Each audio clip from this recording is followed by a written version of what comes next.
Good morning guys! Ito na yung aking pinanis na gatas. Fresh milk from the department store. And now, humiwalay na yung kanyang serum. So, ito ang kukolektahin natin. Tapos, lalagyan natin ng molasses. Ito may molasses tayo dito. So, ang gagawin natin ngayon, kukunin natin itong kanyang serum.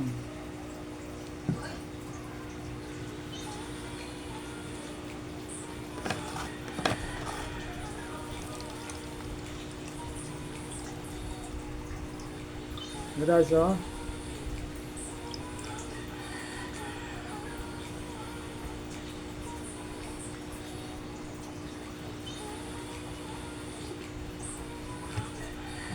Yung may iwan yan sa loob na puti.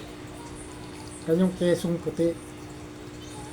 Actually, yung kesong puti. Ganito lang paggawa ng keso nung aking inang nung araw nung gumagatas kami ng kalabaw sa Mindoro. Lalagyan ng pagpapainit siya ng konting suka. Tapos ilalagay niya sa fresh na Carabao milk. Yung maiwan na ganyan, yun ang inuulam namin keso. So ngayon, tapos na tayong nagsala. Ito na yung ating serum. Ang gagawin natin, ilalagay natin sa isang container kung saan, kung gaano karami yung serum, ganun din karami yung ating ilalagay na molasses. So, ito na.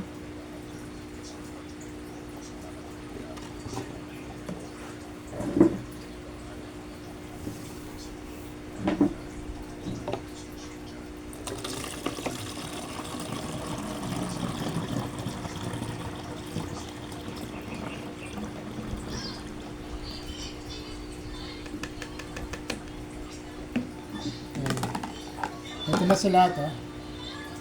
So, almost half. So, ang gagawin natin, wala namang problema dito. Ang kailangan lang, kung gaano karami yung serum, dapat gano'ng karami yung molasses. So, ito na yung molasses.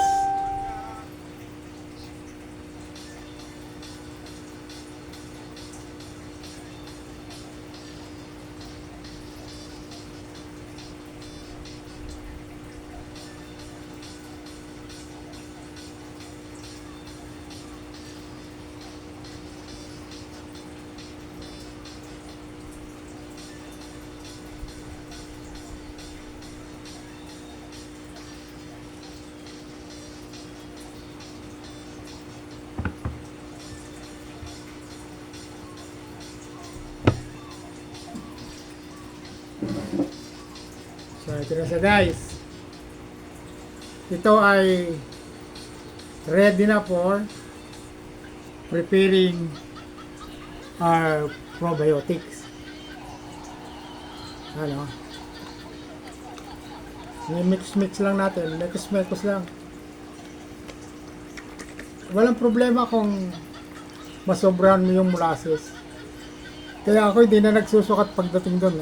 Tinatansya ko na lang kasi hanggang doon kanina yung serum, pinuno natin. Ibig sabihin, kung gaano karami yung serum, ganun karami yung molasses.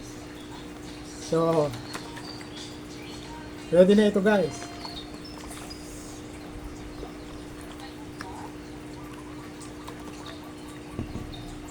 So, pagkatapos nito, na-mix na siya wala nang buong molasses.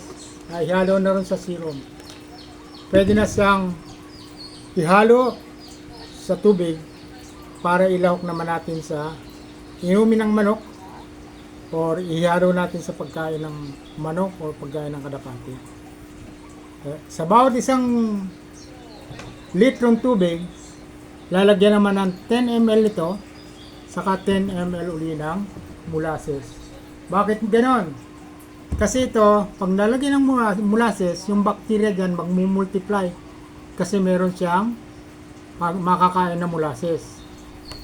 So, pag naglagay ulit tayo ng molasses, madadagdagan yung pagkain ng mga bacteria, magmumultiply sila. So, ito yung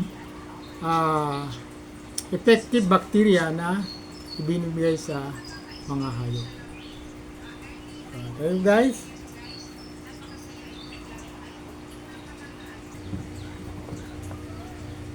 Okay guys, mag-prepare na tayo ng ating probiotic na gagamitin sa ating mga alagang manok at kalapati. So, para hindi mahirap mag-measure, ginamitan ko na ng syringe, tubig muna, tapos yan ang level ng 15 ml. Kasi ang ating gagamitin container ay soft drinks bottle.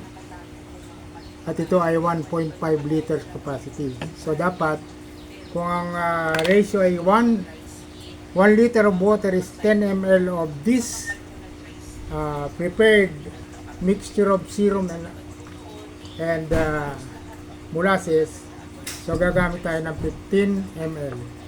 So this is hanggang din yung taas ng 15 ml. Ang daming ulo. So gagawa na tayo. So yun yung 15 ml. Kamusta yung pina-check up nyo? Yung ano? Nakapasa na po. Pasal na? Kaya malinis po yan. May mga customer lang po talagang sadyang mainit lang po ang paa. Nagtakan po kasi napalupan ko ng mga mabuting paa. Kaya siguro sa camera po, nakikita niyo po na mainit. Brian, ayun lang po mga pangga. Maraming salamat po sa Panginoon. Sa mga hindi pa po nakapalo sa Panginoon. Kuha tayo ng 15 ml ito. Itong solution na to. Yung serum at saka molasses. So 15 ml yung taas kanina doon, no? Hopya, mani, popcorn. Yan. So ganito kataas yung 15 ml. So ilalagay natin dito. Tapos, kung gaano karami yung inilagay nating mixture, ganun din karami yung molasses. So lalagyan natin siya ng molasses. Mahirap kasing mag-measure nito pagkakain syringe. Kaya nilalagay ko na lang sa baso. Hopya.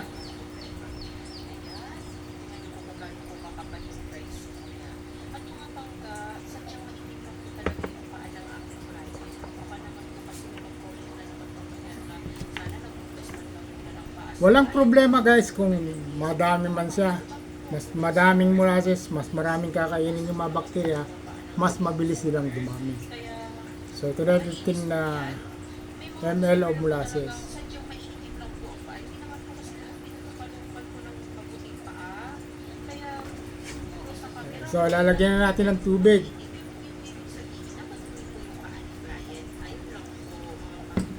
Gagawin natin. Sayang yung molasses eh. Hugasan na natin ng tubig. Tapos lalagay natin dyan.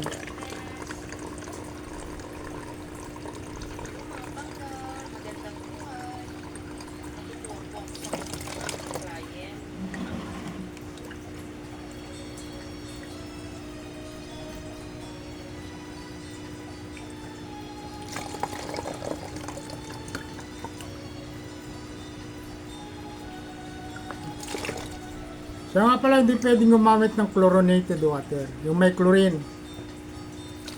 Hindi mag-multiply yung mga bakterya. Mamamatay yung mga bakterya. So dapat, kung sa inyo ay may chlorine ng tubig, mag-stock muna kayo sa container. Tapos, hayaan nyo dun ang naka-open for overnight. Mag-evaporate kasi yung chlorine. So pupunin na natin siya.